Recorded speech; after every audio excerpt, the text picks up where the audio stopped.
నుంచి 30 వరకు హాస్టల్లో విద్యార్థుల సమస్యలు తెలుసుకోవడానికి రాష్ట్ర వ్యాప్తంగా సంక్షేమ వసతి గృహాల సందర్శన కార్యక్రమం నిర్వహిస్తున్నట్లు ఏఎస్ఎఫ్ ఆంధ్రప్రదేశ్ రాష్ట్ర సమితి అధ్యక్షుడు జాన్సన్ బాబు తెలియజేశారు. దానికి సంబంధించిన గోడ పత్రికలను ఏఎస్ఎఫ్ నాయకులు జిల్లా కేంద్రంలోని అమర్ భవన్లో ఈరోజు విడుదల చేశారు. ఈ సందర్భంగా ఆయన మాట్లాడుతూ విద్యార్థులు వసతి గృహాల్లో సౌకర్యాలను మెరుగుపరచాలని డిమాండ్ చేశారు. హాస్టల్లో వసతి సౌకర్యాలు సక్రమంగా లేకపోవడంతో విద్యార్థులు ఎన్నో అవస్థలు పడుతున్నారని ఆవేదన వ్యక్తం చేశారు. రాష్ట్ర వ్యాప్తంగా అన్ని హాస్టల్స్ను సందర్శించడం జరిగేందుకు వాటిలో సమస్యలను అధికార దృష్టికి తీసుకువెళ్తామని ఆయన తెలియజేశారు.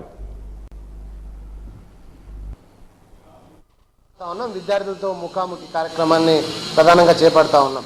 ఈ రాష్ట్ర వ్యాప్తంగా ఉన్నటువంటి హాస్టల్ సమస్యలన్నీ కూడా గతంలో అవన్నీ కూడా మేము కూడా సర్వే చేయడం జరిగింది, అధికారుల దృష్టికి కూడా తీసుకెళ్ళడం జరిగింది. మరి ఎన్డీఏ ప్రభుత్వం నూతనంగా ఏర్పడింది కాబట్టి మరి ఈ ప్రభుత్వానికి ఈ సమస్యలన్నీ కూడా దృష్టికి తీసుకెళ్లడం కోసమే ఈ హాస్టల్ నిద్ర, దాని అనంతరం ఆగస్టు 6వ తారీఖున పెద్ద ఎత్తున రాష్ట్ర వ్యాప్తంగా కలెక్టరేట్ల ముందు నిరసన కార్యక్రమం చేసి కలెక్టర్లకు వినతిపత్రం ఇవ్వాలని చెప్పేసి ప్రధానంగా నిర్ణయం చేసుకోవడం జరిగింది. అందులో భాగంగానే విజయనగరానికి సంబంధించి ఈ జిల్లాలో పత్రికా సమావేశం నిర్వహిస్తూ ఉన్నాం. ప్రధానంగా బీసీ, ఎస్సీ, ఎస్టీ, మైనార్టీ హాస్టల్స్లో తాగడానికి మంచినీటి వాటర్ ప్లాంట్లు ఏర్పాటు చేయాలి. మరి అదేవిధంగా ట్రంకు పెట్లు, దుప్పట్లు, గ్లాసులు, ప్లేట్లు, మరి అదేవిధంగా దోమతెరలు విద్యార్థులకు అందజేయాలి.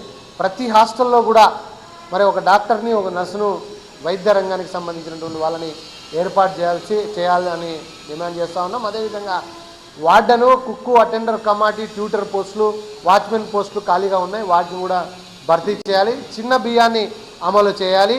మరి శిథిల వ్యవస్థలో ఉన్నటువంటి భవనాలను మరమ్మతులు చేసి మరి పూర్తిగా పడిపోయినటువంటి హాస్టల్స్ను పూర్తిగా నిర్మాణం చేయాలి, నూతన భవనాలను ఏర్పాటు చేయాలి.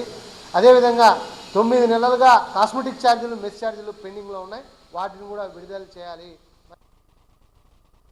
వాజీ వార్తల్లో